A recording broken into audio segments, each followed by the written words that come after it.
സംസ്ഥാനത്ത് viral hepatitis ബാധിച്ച് 3 മരണം. ചികിത്സയിലായിരുന്ന ഒരാൾ കൂടി മരിച്ചു.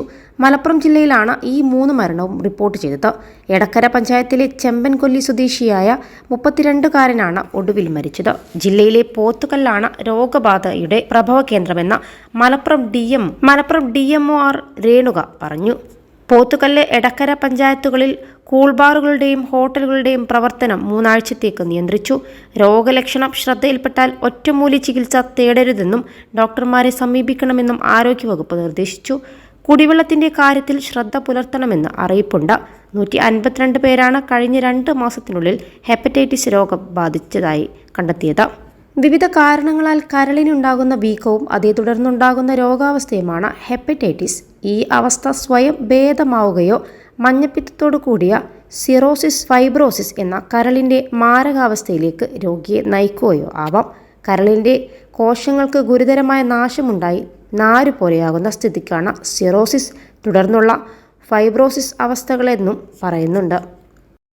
+2 ഡിഗ്രി കഴിഞ്ഞവർക്ക് വേൾഡ്സ് ഫസ്റ്റ് AR/VR ക്ലാസ് റൂമിലൂടെ സ്മാർട്ട് ഫോൺ എഞ്ചിനീയർ ആവാം. കൂടുതൽ അറിയാൻ വിളിക്കൂ ബ്രിഡ്കോ. ഫ്ലൂ ബാധ പോലുള്ള ലക്ഷണങ്ങളാണ് തുടക്കത്തിൽ ഇതിന് കാണുക. പനി, ക്ഷീണം, പേശിവേദന, സന്ധികളിൽ വേദന, ഓക്കാനം, ഛർദി എന്നിവ ഉണ്ടാകും. ഭക്ഷണത്തിന് രുചിയില്ലായ്മ, പുകവലിക്കാരിൽ പുകവലിക്കാൻ തോന്നാത്ത അവസ്ഥ, മൂത്രത്തിന് മഞ്ഞ നിറം, കണ്ണിനും ത്വക്കിനും മഞ്ഞ നിറം എന്ന മഞ്ഞപ്പിത്തത്തിൻ്റെ ലക്ഷണങ്ങൾ കാണും. 1/3 രോഗികളിൽ മഞ്ഞപ്പിത്തത്തിൻ്റെ ലക്ഷണങ്ങൾ. 10% പേരിൽ കരളിന് വീക്കം, 5% പേരിൽ ലസിക ഗ്രന്ഥികൾക്ക് വീക്കം, മറ്റൊരു 5% പേരിൽ പ്ലീഹ വീക്കം എന്നിവ ഉണ്ടായിരിക്കും. പ്രായം കുറഞ്ഞവരിൽ തീവ്ര രോഗാവസ്ഥ ലക്ഷണങ്ങൾ പ്രകടമാകണമെന്നില്ല. രോഗശമന കാലം 7 മുതൽ 10 ദിവസം വരെയാണ്. ചിലപ്പോൾ 6 ആഴ്ച വരെ നീണ്ടു നിന്നേക്കാം. ചിലരിൽ കരളിൻ്റെ പ്രവർത്തനം നിലക്കുന്നതിനാൽ മാലിന്യങ്ങളെ ശുദ്ധീകരിക്കാൻ കഴിയാതെ അബോധാവസ്ഥയിൽ എത്തി ബാഹ്യരക്തവാർച്ച, നീര് എന്നിവ ഉണ്ടായി മരണം സംഭവിക്കാം. കരൾ മാറ്റിവെക്കൽ മാത്രമാണ് ഇതിൻ്റെ പരിഹാരം. എന്നാൽ ഇതിനായി ശ്രദ്ധിക്കേണ്ട ചില നിർദ്ദേശങ്ങളും പുറത്തു വന്നിട്ടുണ്ട്. ജ്യൂസ് മുതലായ തണുത്ത പാനീയങ്ങൾ തയ്യാറാക്കുന്നതിനായി തിളപ്പിച്ചാറിയ വെള്ളം മാത്രം ഉപയോഗിക്കണം. തിളപ്പിച്ചാറിയ വെള്ളം മാത്രം കുടിക്കാൻ പാടുള്ളൂ. തിള വന്നതിന് ശേഷം ചുരുങ്ങിയത് 3 മിനിറ്റ് വെള്ളം തിളപ്പിക്കണം. തണുത്തതും തുറന്നുവെച്ചതുമായ ഭക്ഷണ സാധനങ്ങൾ കഴിക്കരുത്.